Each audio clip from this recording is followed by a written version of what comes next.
Good evening. Welcome to the American Antiquarian Society's program with Phil Gould on his book, War Power, Literature and the State in the Civil War North.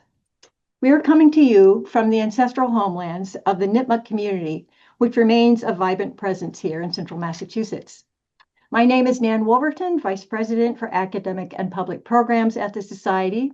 As a national research library, our mission is to cultivate a deeper understanding of the American past, grounded in primary sources like those in our vast pre-1900 collections. We foster a broad community of inquiry through inclusive programs and support of scholarship. We welcome researchers from around the world and from right here in our community in Worcester to use the collections, both physical and digital, and we host programs like this one that provide insights into the past and its resonance for today. And that is certainly the case this evening. I will introduce our speaker in just a moment. But first, I'll note that this program is being recorded, and you can watch recordings of all of our programs on our YouTube channel. You can also go to our website, americanantiquarian.org, and go to the Programs and Events tab to find recordings of all of our past programs. We will have time for your questions later in the program, but you can post your questions at any point in the Q&A at the bottom of your screen. My colleague, Lauren Havelis, will be putting relevant information into the chat throughout the program, and please know that as a private nonprofit organization, we welcome any support that you can provide to help keep our work going, and we thank you for that. It is now my great pleasure to introduce our speaker. Philip B. Gould is the Israel J. Kapstein Chair of English at Brown University, where he teaches in both the English and the history departments. His work focuses primarily in 18th and 19th century American literary studies, as well as the American Revolution and the early U.S. Republic. His publications include Covenant and Republic, Historical Romance and the Politics of Puritanism, published by Cambridge University Press in 1996, Barbaric Traffic, Commerce and Anti-Slavery in the 18th Century Atlantic World, published by Harvard University Press in 2003, and that was a book that he researched here at AAS as a fellow. He's also the author of Writing the Rebellion, Loyalists and the Literature of Politics in British America, published by Oxford University Press in 2013. And that was a finalist for the Society of Early Americanists Book Prize.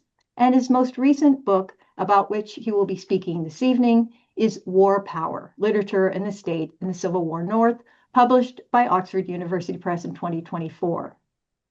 Gould was a Northeast Modern Language Association Fellow here at the AAS in 2000, and he was elected to membership in October of 2003.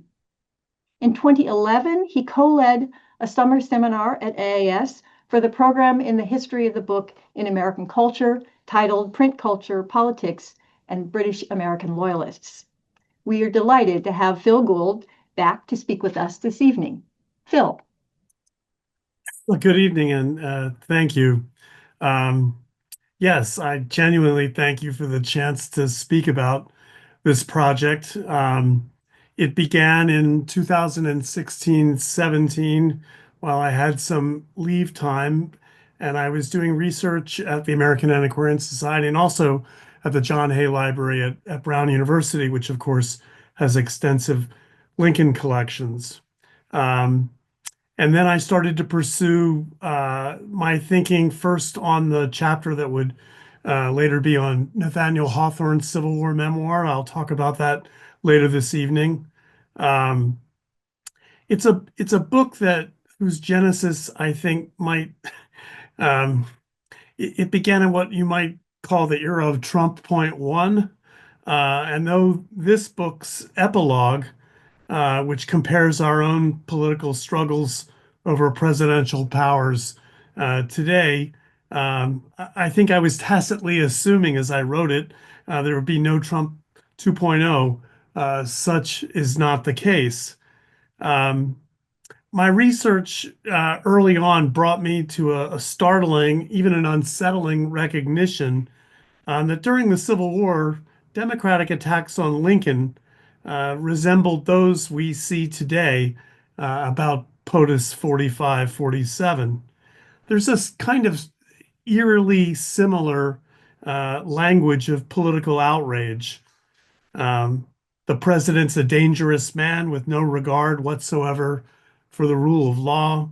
He's a buffoon, a despot, obtuse to the Constitution, particularly the Bill of Rights, and determined to ruin the Republic in his own wrecking ball of excessive extra-legal presidential authority. So that began for the next several years, then doing a lot more research at AAS, here at Brown, several other places.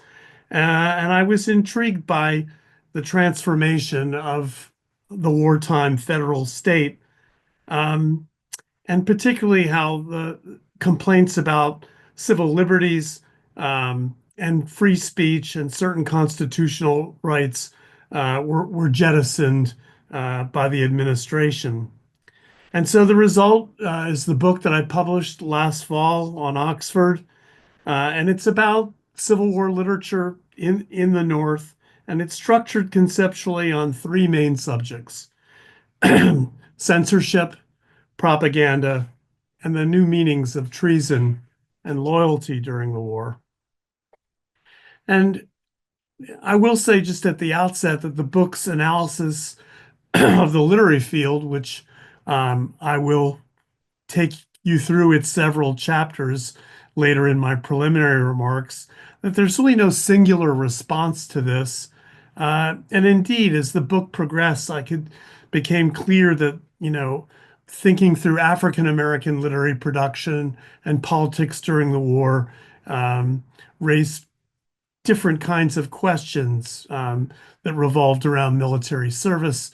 And this promise turns out to be a false promise of citizenship as a quid pro quo for fighting for the Union. So I do have a couple of images tonight I'd like to show. There's one political cartoon entitled "The Grave of the Union" that we're going to bring up here. And I think it's pretty effective. It appeared fairly early on in the war. It's kind of quintessential, Democratic New York City politics and complaints about the Lincoln administration. But what you see on the right are these caskets of civil liberties and constitutional law, free speech being put in the ground with Lincoln and his cabinet members, sort of obtusely, commenting on how this is going to work. To the left, you see the Secretary of War driving his generals, who are, configured as beasts, asses. And then up front is Henry Ward Beecher in this kind of racist move, holding an African American child. The message here being that the administration was more concerned with African American rights than white American rights. So this is a kind of radical, heavy-handed complaint about the loss of civil liberties.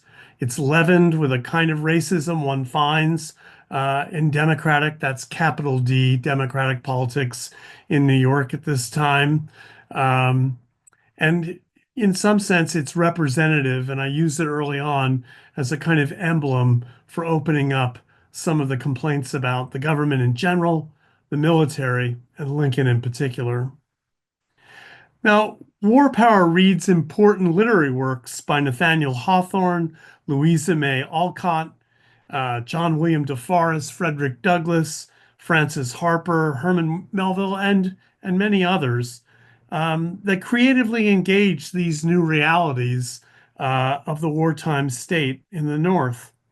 I won't belabor the point, but I do want to point out that my method here is to shift the study of literature and culture in the war from questions of the nation and nationalism and national identity to the question of what it means to live in a state that's now assumed exceptional powers in suppressing political dissent.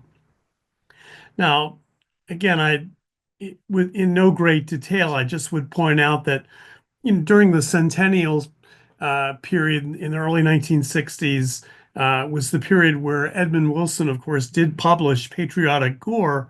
And his is one of the few texts that takes a sustained look at political power in this way and thinks about literature and culture during the Civil War accordingly. Wilson's analysis was motivated by a disdain for Cold War American politics and policies. He compared Lincoln to the likes of Bismarck and Lenin. Um, and I don't know how in 60 years, if they do, people will historicize my own interventions. But I admit in the epilogue that this is certainly a book written in the age of Trump. Now, my approach, as I'll elaborate in just a moment, focuses more on these changing norms of union citizenship. When they center on questions about whether actually whether the citizen should love the state as a kind of organic living thing. And the second conceptual strand that runs through the book occurs, or it involves kind of the geography of war. And that is that these literary writers are aware of and wary of and engaged actively in ruminating on the fact that in this kind of total war of civil war, the boundaries between social life and domestic privacy and public politics almost immediately are eroded. Um, and I want to focus first on the political context that I bring to bear on literature and culture. And then I want to turn to the different chapters and talk about Hawthorne and Alcott and Douglass and others. The book's title comes from a phrase that Lincoln used early on in a special session of Congress he convened in the summer of 1861. These were his words. So viewing the issue, no choice was left but to call out the war power of the government and so to resist force employed for its destruction by force for its preservation. That's perfectly Lincoln's prose, isn't it? It sets up in balanced equation, equivalences and oppositions. It creates a kind of rational order that is hard to argue with. Um, and the administration did stay consistently on message throughout the Civil War. It used the phrases the public safety and military necessity to justify new measures to maintain public support um, to, to to back and to consistently back the administration and the war effort itself. Now, as many of you know, Lincoln did suspend habeas corpus several times early on during the war, and then nationally in September of 1862, according to Article 1, Section 9 of the U.S. Constitution, though the Constitution does not delegate the executive as having that authority. But that's crucial because for much of the war, military law could be used as a standard for judging citizenship and making political decisions about free speech and dissent in in the North. Now, many Northern Democrats, even those who supported the war, complained bitterly that these phrases were simply the government's way of circumventing the Constitution. And they objected to the shutting down of identifiably Democratic newspapers that were critical of the Lincoln administration. Um, and sometimes through military authorities, these newspapers were shut down. Occasionally, even politicians like the Ohio Congressman Clement Vallandigham was exiled, at least for a while. Um, but habeas corpus means that you can leave the opposition in jail if you choose to do so. And there's no process to bring them forth. Now, their criticism turned on an issue that I think Hawthorne and Alcott's Civil War writings were particularly attuned to, and that is whether war necessarily erases all of the old rules and all of the old boundaries of social and domestic life. Um, and especially in politically fragile areas where public support for the war was precarious at best, the government was quite proactive and exerted particularly invasive measures to maintain the war effort and to suppress dissent. For example, there were new cadres of military police known as provost marshals that could search homes, not only for evidence of presumably disloyal sentiments, but also, looking for deserters or those avoiding the draft. Unionists generally supported the administration's understanding of the war as virtually everywhere. And so, just to give you one example of it, here's one prominent unionist pamphlet defending the Lincoln administration over this issue. And I quote, "There must be a power to muzzle the press when it runs mad." Those are interesting choices of words. And he then goes on to ask rhetorically, and this is the key point, but where is war? Where are its effects, its influences, its sources of supply? Is it where men are fighting only, or is the entire nation at war? Now, let me be clear, the book is not an historical reevaluation of the legal and political foundations of Lincoln's presidency during the Civil War. But its early sections do analyze in some detail the contentious political issues about the wartime federal states' new powers. And it does so in order to clarify what was at stake, I think, in literary writings, critiques, its accommodations sometimes, its reevaluations of these new realities. Now, perhaps the most contentious and animating question engaging the Northern literary imagination was whether the citizen actually can love the federal state as you love family members or other things in life. And this was so pressing because Union propagandists argued for this new, idealized, and effective form of citizenship in patriotic celebrations, Union League meetings, political addresses, legal treatises, even in popular magazine poetry and songs. This new elevated standard of what it meant to be loyal to the Union became the centerpiece of this propaganda's emotional appeal. Political loyalty, in other words, radically changed. And what I found so stunning in first encountering these patriotic archives, if you will, is the degree to which the law itself is subordinated to feeling in the Unionist political imagination. The most zealous Unionists argued that the law, following the law, was no longer sufficient for good citizens to simply to identify themselves. Loyalty, in other words, exceeded the rule of law. Now, this was a savvy political strategy. It was a way to, combat and turn the tables on democratic critiques of all the legal problems and of the kind of bold assertions of executive and military power to stabilize the home front and solidify public opinion. And so Union propaganda confronts Democratic arguments, in other words, that Lincoln had unjustly suspended habeas corpus, that he was suppressing civil liberties in such effective terms as to make the opposition appear like political subversives. In other words, if you move the argument away from the foundation of the Constitution, if you stop arguing about the Constitution still being applicable in a time of war, and you move it to the ground of political feeling, then you've significantly changed the rules of public debate.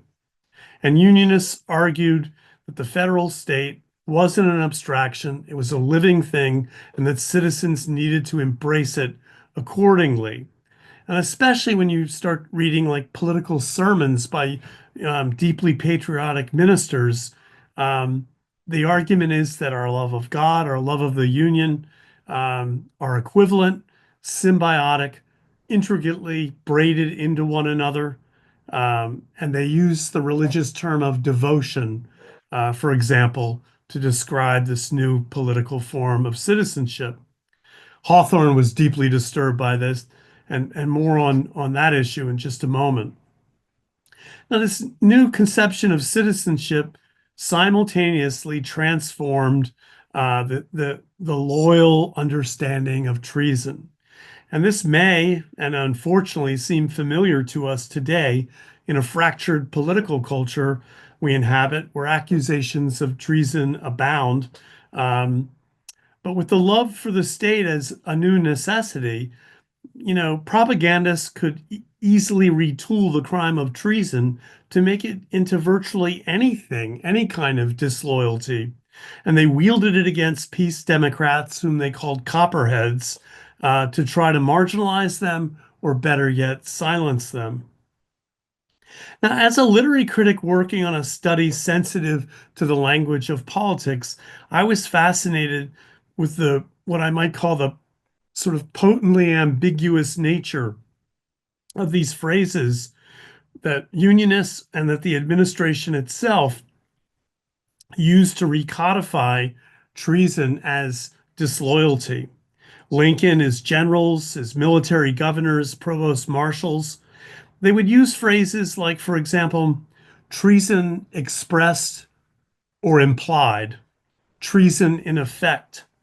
And so there's a kind of elasticity that seems almost boundless, and that actually functions to silence the opposition through the threat of these kind of proceedings.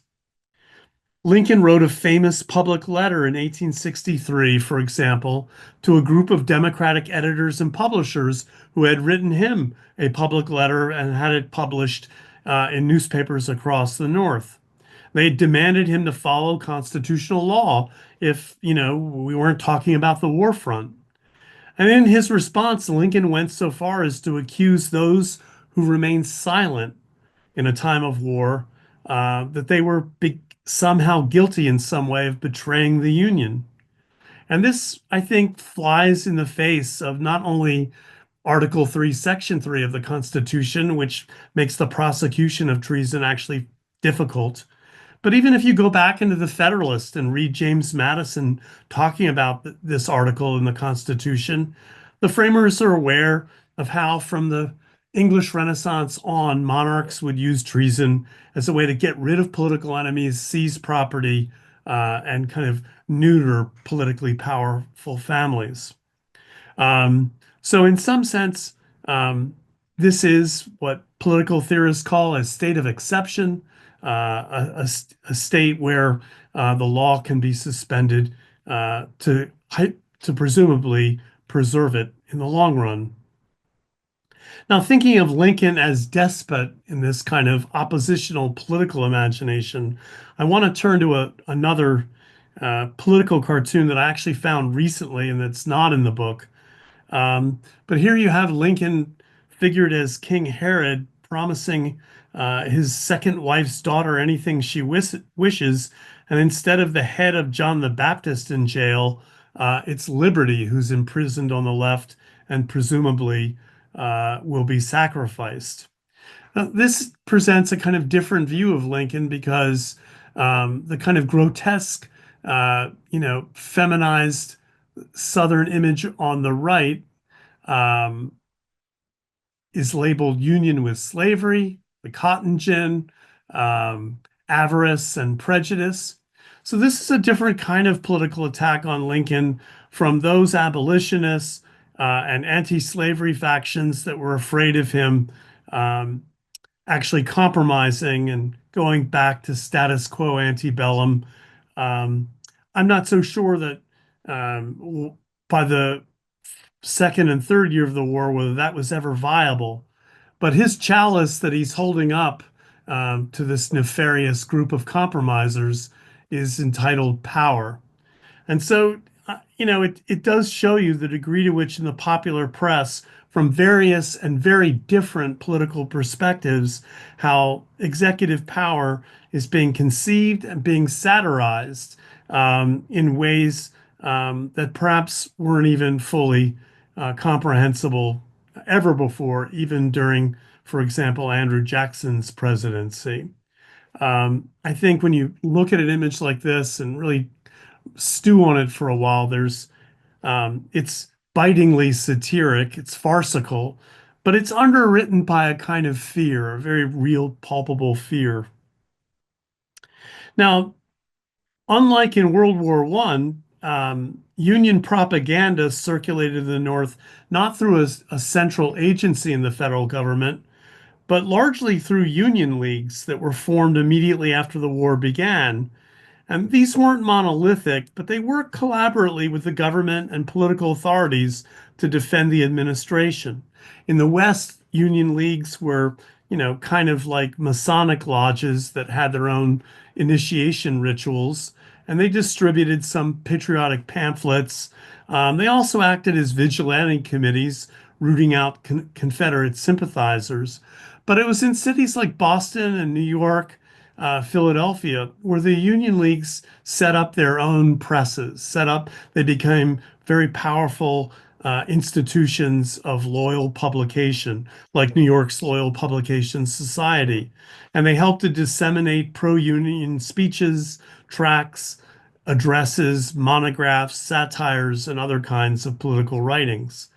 I'm not so sure in terms of the sheer volume of publication they ever displaced evangelical publishing in terms of mass quantity, but for these few years they became important circulators of pro-administration propaganda.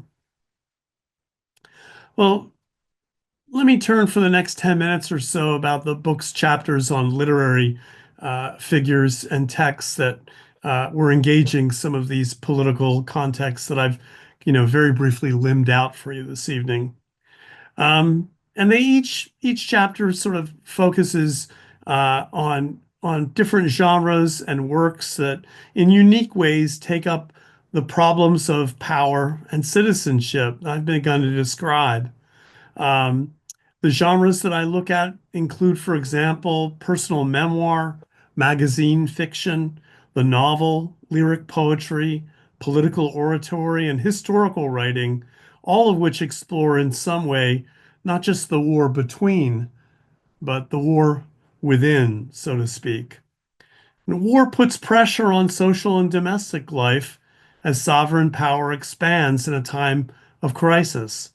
And as the military presence proliferates in society, many writers point out that the world as we know it is over. The onus is on the citizen. The home is no longer a kind of sacred, removed place, at least in theory, from the world. And these literary works accordingly engage Union propaganda creatively. And I don't have time this evening to go into it fully, but one of the book's, larger arguments is to try to think through and theorize the relationship between literature and propaganda, which is actually more nuanced and complicated and contingent than one might expect. I think that generally the writers in the study, they rarely take a sledgehammer to the government, probably for reasons of prudence, but they do probe and expose and, adapt and unveil many of its excesses and contradictions. Um, the writers in this study are generally supportive of the Union cause, but they're anxious of what war does to a culture and society. And so I think Civil War literature doesn't try to openly subvert, but generally these writers are trying, in many cases, to unsettle what I would call this unionist political script. Um, and while propaganda rationalizes and celebrates the necessity of sacrificing individual consent to help the war effort, these literary works are much more attuned to this complicated and crucial dynamic between consent and coercion that now describes political life. So the first chapter, with that in mind, reads Nathaniel Hawthorne's memoir, chiefly about war matters by a peaceable man. And Hawthorne does something characteristically, original, brilliant, I suppose, But he edits himself. He censors himself in this text in a kind of satirical hoax, where he creates a highly patriotic editor who is splicing out and getting rid of what he's supposedly written, and he includes footnotes at the bottom of the page of the editor, the loyal editor, explaining why. Um, in some sense, Hawthorne is parroting the language of public safety. In other words, he'll show how part of his prose that is just making fun of Secretary of State William Stewart's large nose is cut out because the loyal editor thinks it's inappropriate. He's asking a serious question. What is treason? And he's pressing that question, I think, to give audiences, and this was in The Atlantic, a highly loyal, periodical published in Boston during the war and edited by his editors. But he's really giving readers, I argue, a kind of insight into wartime literacy. How do we read in a culture of censorship? What qualifies as disloyalty and why? And so I'm trying to sort of take censorship out of this narrative of strictly about persecution and martyrdom of the writer and imagine Hawthorne as wielding it as a kind of literary device. Um, Now, in the next slide, this is a slide of a famous painting that was being done by Emanuel Lotz's Westward, the Course of Empire Takes Its Way. Lotz was finishing this painting in the halls of the Capitol during the war, and Hawthorne includes a scene later in his memoir where he comes upon him painting it. Um, and Hawthorne spent, a lot of time skeptically wondering about really whether we can love a state, love a union, whether our hearts are actually grounded in our neighborhoods and our homes and our locales. And in a Civil War culture where the US flag became a kind of incredible fetish in propaganda, Hawthorne sort of disses it and dismisses it out of hand. But here at this moment, he sees the role of the artist as actually potentially creating something that can inspire feeling for the Union. Um, so it's typical, I think, and I argue in this chapter how he sort of turns politics back into questions of aesthetics and artistic production. The chapter on Louisa May Alcott's magazine fiction follows this one. And Alcott, of course, fully supported the Union cause. She went to work in a Georgetown hospital, military hospital. She contracted a disease that nearly took her life, left her bedridden for months. But her magazine stories during and after the war kind of carefully altered these new wartime norms about the war being everywhere. And Alcott is deft, highly skilled at redrawing fundamental and yet nuanced new relations between the loyal citizen uh, and the state. And I think that, you know, critics generally and biographers of Alcott see the war as a chance for her to escape the home. But I argue that actually in a time when the federal government or its military apparatus can legally invade your home, that Alcott's fiction is sensitive to kind of recalibrating love and loyalty and trying to redraw the boundaries, so to speak, and sanctifying, refurbishing, holding on to a traditional notion of domestic space and relations. And so if you've never read it, it's not as nearly as popular as Little Women. Her story, Love and Loyalty, for example, is a kind of brilliant retelling of the good, loyal Union family, the two sons who are, one of whom is left maimed. And at the end of that story, this is a family that's reconstituted itself and sort of turns its back on the war and the government in a very telling move, I think. Now, the chapter after Alcott focuses on a novel genre known as the romance of reunion. I take up John William DeForest's novel, Miss Ravenel's Conversion from Secession to Loyalty. Um, Ravenel himself was a war veteran. He later worked for the Freedmen's Bureau in South Carolina, which was the government's new institution to oversee the condition of African American slaves. Um, his novel's been praised as a kind of example of war realism. But this chapter tries to show how he's attuned to how war and the military presence in social and civilian life can be a corrupting influence. And so I return to literary conventions of the novel, the realist novel, of the romance of reunion, which stages a marriage plot bringing a Southerner and Northerner to symbolize the kind of reconciliation, post-war reconciliation of the nation, and to fictionalize it accordingly. But DeForest shows how war perverts the love and courtship plot of his own novel, and he's highly self-conscious, and the narrator comments on this consistently.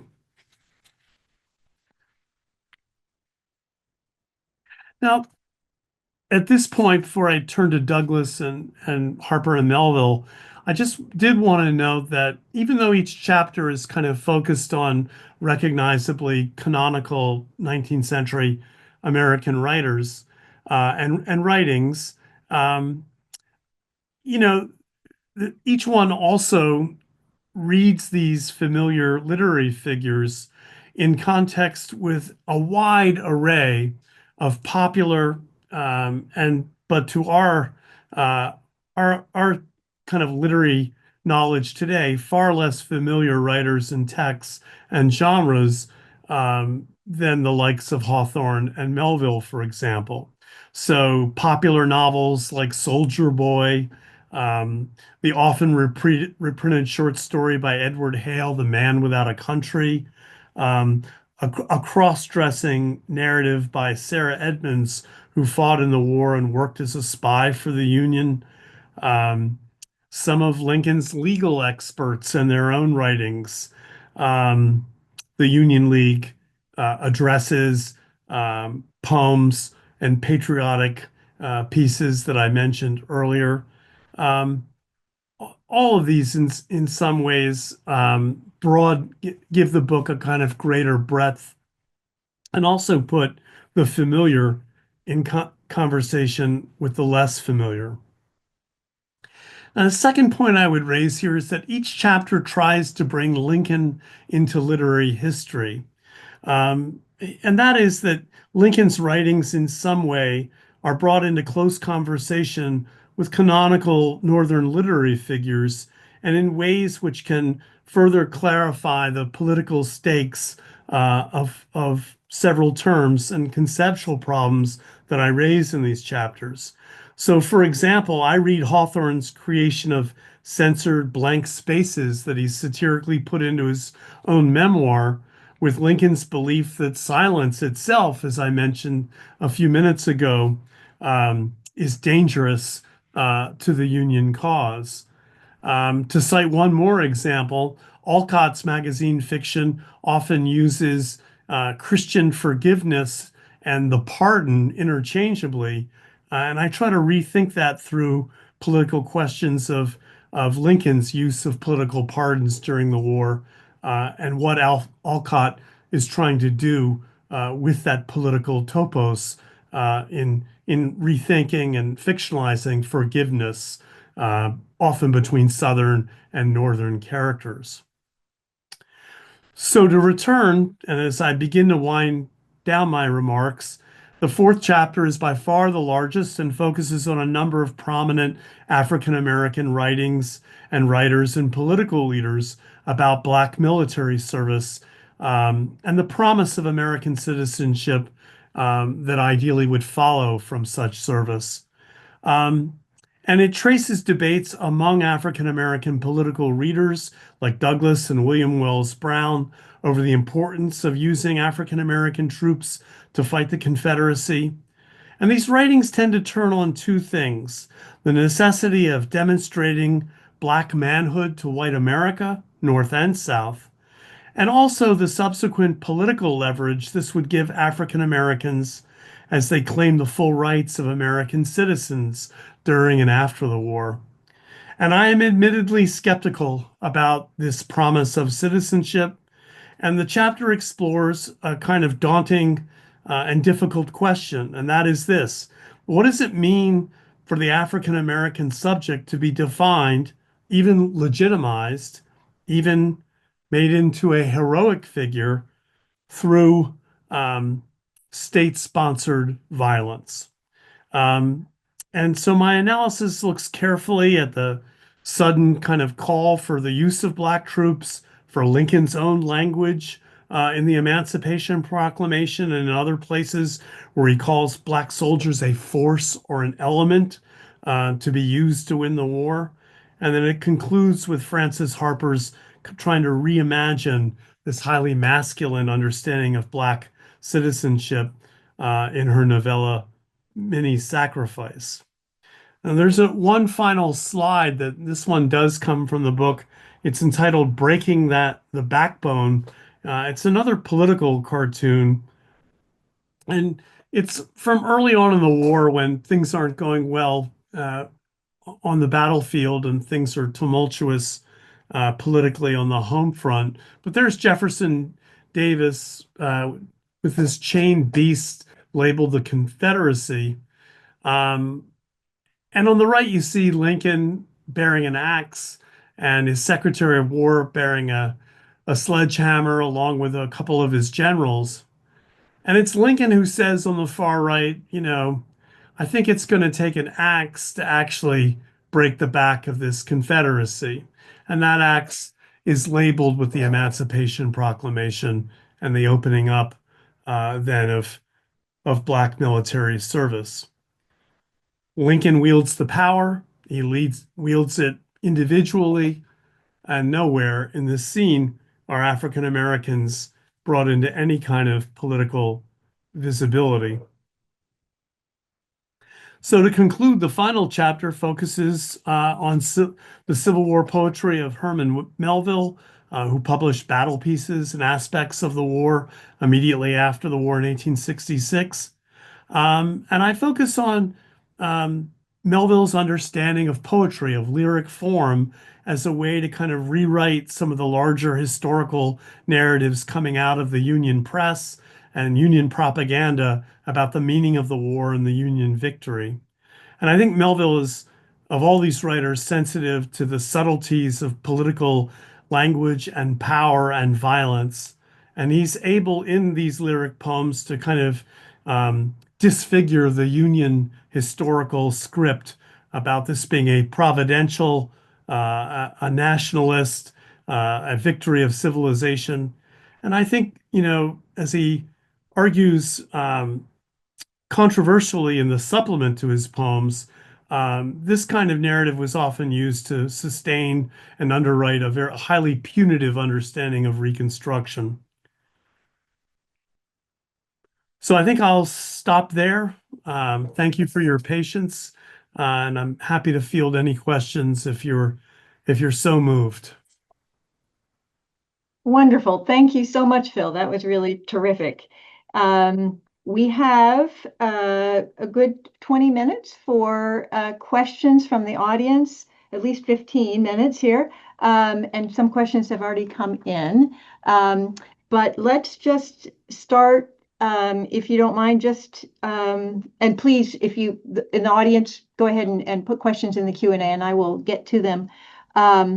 I just wanted to start by asking you, and just by saying that your book provides such wonderful historical context for these literary works. And I mentioned at the outset that you teach primarily in English, but also in history, yes? I do. I teach with a colleague of mine in the history department, Professor Seth Rockman. We teach the class on the American Revolution. We've also done a course together on the early Republic. And it's been a really interesting, he's been a fascinating figure to teach with and to learn from. And the students really like a kind of interdisciplinary view of the revolution.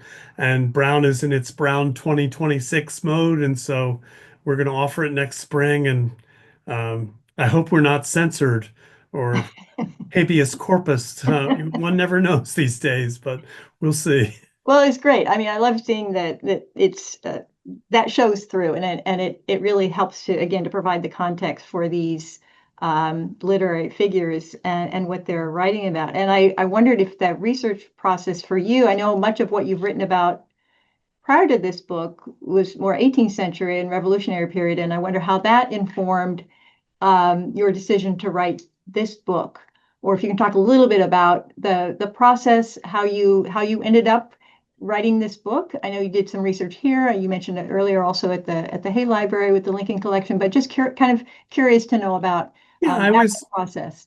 I was working on Hawthorne, and I was thinking about censorship and literature and authorship and some other kind of side projects. And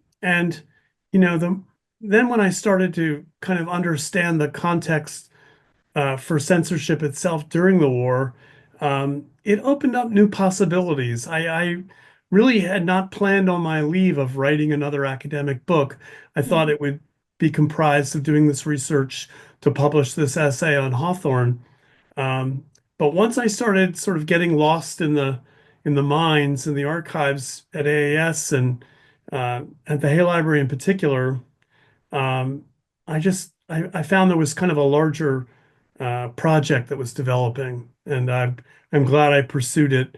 Like everyone says, through COVID, there were times where it was sort of daunting, but it slowed me up, but didn't kill it. So I'm Yeah. came to fruition. Great, great. Well, just to make sure that we do get to the questions that are coming in, I'll cut to those now, and then we can come back and talk more if we have time. But I'll start with a question here from Wynn Kelly, who unfortunately had to leave before you finished and before you got to your treatment of the authors. But she wondered if you could talk a little bit more about Melville. She wondered about Melville's battle pieces, which you did talk about, how that fit with your point that in pro-Union discourse, loyalty and emotion became central to patriotism. She's thinking about how Melville's poems present portraits of leaders on both sides who enlist emotional complexity, from the college colonel to Robert E. Lee. And she thanks you for giving very different perspective on what their emotional complexity reveals. Yeah, Melville, like Hawthorne, um, he's certainly no abolitionist. He does support the Union. He goes to the war front. I mean, but I think that his own sensibility and his own kind of his own intellectual independence, Melville is highly resistant to kind of propagandistic versions of the state, the war effort, the meaning of the war. Um, and I focus on poems where he's retelling the beginning of the war and the end of the war, because he's really taking a kind of a plot or a script and he's turning it inside out. And I think he's doing that out of what he sees as as the thread of political violence that is attached to the ways in which we tell stories about how and why the war started and what they meant. Um, so I am skeptical towards the Melvillian understanding of race within that kind of more enlightened, benevolent, anti-propagandistic project. And I think the argument in that sense will be controversial in some ways among Melvillians, but he understands the stakes of the war technologically and in terms of state power. I think like no other writer does in this study.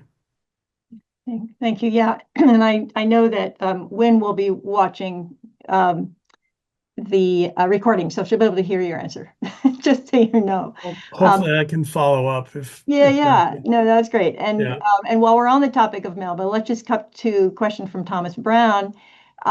He looks forward to reading the book. He'd love to hear your thoughts on the ways in which Melville's poetry engaged with the wartime mobilization of poetry, including its overlap with song as a patriotic vehicle. Yeah, I mean it becomes uh, a powerful medium uh, of disseminating, unionist ideas, feelings. I mean, soldiers on the front, popular magazines. Um, I think Melville in his preface is aware of this. He uses him in his preface to these poems. He uses phrases that refer to these poems as being set up like soldiers in review. Now he's being ironic and tongue in cheek and somewhat evasive. He's saying there's, the these poems just sort of came to him, and that he uses a trope from Coleridge, the Aeolian harp, to talk about poetic inspiration. But I think, you can never, Melville never chooses any words by chance. And I think he's sensitive to the degree to which poetry can be mobilized as a force of political violence within some. And I mean, on the other side, I think William Gilmore Simms in the Confederacy uses tropes that has a similar understanding of what wartime culture does to certain genres. Um, so I think he's aware of it, and I think it inspires the kind of historically irreverent, even revisionist moves in many of these poems that kind of take apart um, these linear, progressive narratives of Northern civilization and destiny. Right, right. I think I'll go to a question here from Ezra Greenspan, who wonders how you would connect the outpouring of Civil War histories during and immediately after the war, whether as commentaries on the character and conduct of the conflict or as a literary political genre, to the argument of your book. Yeah, I mean, histories, I take up, many of these, including this famous pictorial history of the Revolution, as a way in which oftentimes it serves as both, foil and cousin for what Civil War literature is managing thematically. For instance, I think the chapter on Alcott, thinks of her representation of female heroism vis-a-vis what one finds in these kind of parallel loyal historiographic, discourses. But I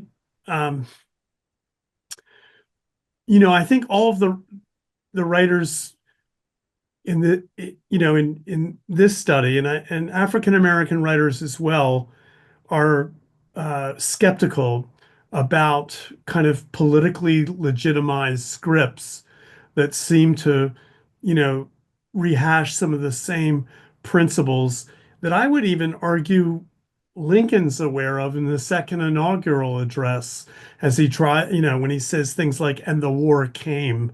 And it's really, this is a divine scourge on everyone in the US. Um, it'd be simplistic to simply say literary culture is detached and outside of these assumptions within Unionist histories. But it would also be reductive to sort of simply see them reproducing what one finds in these histories. Mm. We'll follow up with that with with a question about Alcott. Here is a question which the writer says, he admires your focus with Alcott on love and loyalty. Would you say that women authors lost their loyalty because the war didn't open up many boundaries for them? The war for women writers like EDE and Southwith, for instance, complicated their stance to the Union. Does love hold as a value for women authors? Yeah, I mean, it does. I don't know. I mean, I'd really you'd need to think through that question, um, thinking through maybe a handful of authors and, in text. But I would say that, well, let me think in the non-literary field. There's an important female Union propagandist. The pseudonym is Grace Greenwood, Mary Abigail Dodge, who, in many ways is as kind of loyal and patriotic as they come, but she's also quite prescient about, the limits of trying to enforce the feelings of citizenship on citizens, and that the government is creating something that's still fragile and arbitrary. Um, so there are times in the Alcott chapter where I try to read her, vis-a-vis other women writers um, who probably don't to the same degree share her uh, evident anxieties over how what happens to homes in a time of war. The Southworth question is fascinating. I'm not well read enough to immediately opine on that, but it's worth thinking about more. Hmm. Super, thank you. Here's a really good question about audience, which I wanted to ask you about. So I'm glad that Stephen wrote in to ask, were the authors you discussed aiming to reach the influential, well-to-do, educated native Anglo-Americans, or were they also aiming to reach the non-Anglo immigrants who made up a large part of the North's population and the Union Army armed forces?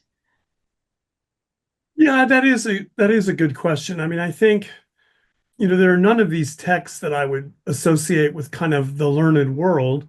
But as I started to mention earlier in my remarks, when you're Hawthorne publishing in the Atlantic, you're reaching a largely literate bourgeois audience of loyal New Englanders who sort of, who really don't have much time for Democratic Party politics or the New York City Irish immigrants that vote Democratic. So I suppose there is an elitist strain in some of these genres, but I don't know. I don't imagine DeForest is writing a novel that he imagines only is going to be bought and sold, among certain milieu of deeply loyal Northerners.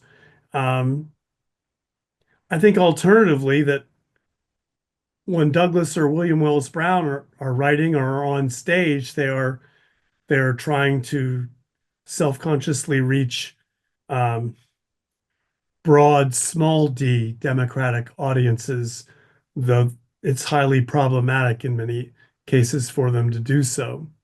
Um,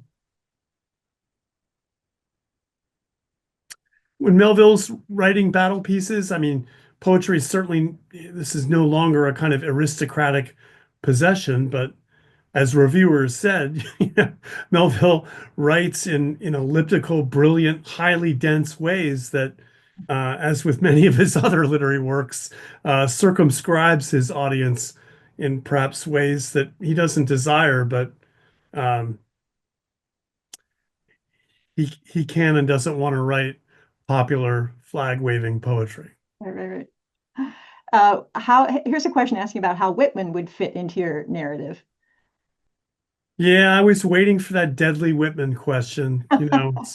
It's the explosive to everything. I mean, I teach a course at Brown. I have it years on Whitman, Lincoln, and the Civil War, and I mean, it reads other writers as well. But um, I don't know. I guess in some ways, I'd gone back to Whitman. I had thought about him as a figure in the study. I suppose I could have. I maybe because I had spent so many years sort of teaching him along with Lincoln that I wanted to research and but I imagine some reviewers, like the person who asked the question, there's the what about Lincoln or what about Whitman question. Um, I don't think the later Whitman is certainly more skeptical of some of the, developments and ideas I've talked about. I think the wartime Whitman less so. Great, thank you. Well, we have two more questions I'd like to get to in the 2 minutes we have left. So let's see if we can do this. So here's a question about Confederate identified writers and whether they were shut out by publishers in the North. Confederate identified. Writers.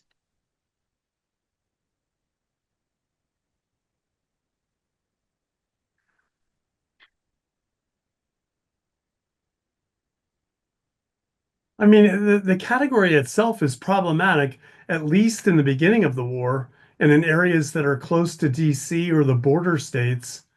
I mean, censorship and political coercion is highly selective and contingent. I mean, Frederick Douglass can be hard on Lincoln in certain contexts, but won't get arrested. Um, whereas other orators and writers who are in more politically volatile um, spaces, so to speak, might very well find themselves, um, taken to task and perhaps even prosecuted or the threat of prosecution. I'm trying to think of a Confederate. Well, I mean, I suppose the Ohio Congressman Vallandigham was a Confederate sympathizer, and they physically exiled him. He did return to the North. Um, in cases like that, there's not much ambiguity. Where the administration sees real difference, Lincoln's not sitting up at night making hit lists, but he's highly selective and practical about whom he lets military generals go after and whom he, tries to restrain. Someone like Vallandigham was dangerous. In the Mhm. literary field, or I don't know, I'd have to think about that. Well, let's circle back to the authors that you focused on and whether this question, the final question from Amy borders on the worldview, whether they would label themselves as political or were emotions inherently political due to the historical moment. Yeah, Would they view themselves as political? Sorry, I misread that. Yeah. yeah, I mean, I think writers like Alcott more subtly and Hawthorne more openly um, are highly self-conscious about writing from positions that are trying to preserve traditionally affective discourses, relations, spaces, and so forth. Whereas I think all of these writers are animated by a fundamental reality that wartime politics kind of proliferates and seeps into virtually every area of life. Um, and I think all of them, in some ways, are suspicious of political emotions, but others, like William Wells Brown and Douglass, are adept at, I don't mean to be cheeky, but of repackaging them, kind of reimagining them and retooling them politically to serve the cause of African American slaves and of also, Douglas is irate. He's got to pay money if he wants to vote in elections in New York. He's just, aghast at this. So um, he's able to take this politically affective ideal of the Union and steer it towards his own racial directives and ends. Great. Thank you. And thank you so much for, we are out of time for a terrific presentation. Great questions, great follow-up. Really appreciate your sharing your work with us, and I hope folks will get, if they haven't already, got a copy of the book. The link for that is in the chat. I'd like to just let everyone know that our next program will be next week, next Thursday, September 18th. This will be a hybrid program. So you can be here on site if you're in the neighborhood or join virtually. That program is with Lou Mazer, who will be presenting on his new book, A Northern Journey, Jefferson, Madison, and the Forging of a Friendship, which came out in July of 2025. This and many other programs are listed on our website, so you can register for those in advance. All of our programs are free of charge. So thank you all for joining us this evening and Thank have a good you. I really appreciate it.